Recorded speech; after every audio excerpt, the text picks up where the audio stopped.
ఈరోజు అడుగుతున్నా, గొడవ పడే తత్వం కానీ, గిల్లి కజ్జాలకు దిగే వ్యక్తిత్వం కానీ నీకు ఉన్నట్లయితే ప్రభు సన్నిధిలో క్షమాపణ కోరి, ప్రభువా ఈ తత్వాన్ని నా నుంచి తీసేసేయ్యా.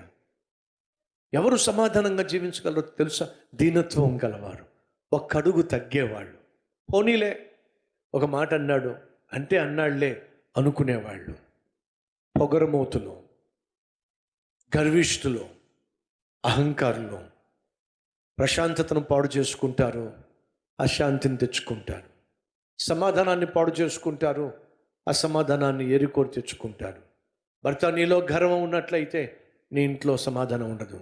సహోదరి, నీలో గర్వం ఉన్నట్లయితే నీ ఇంట్లో సమాధానం దొరకదు.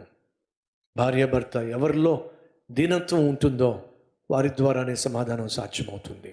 ఎందుకంటే వారు ప్రశాంతతను ప్రేమించేవాళ్ళు, సమాధానాన్ని ప్రేమించేవాళ్ళు. అమ్మాయ్యా, సమాధానాన్ని ప్రేమించు, దాన్ని పోగొట్టుకోవద్దు. సమాధానాన్ని వెతుకు, దాన్ని విడిచిపెట్టద్దు, దాన్ని వెంబడించు. సమాధానమే నా హృదయాన్ని పరిపాలించాలని ఆశపడుతున్నాను అన్నవారు ఉంటే మీ హస్తాన్ని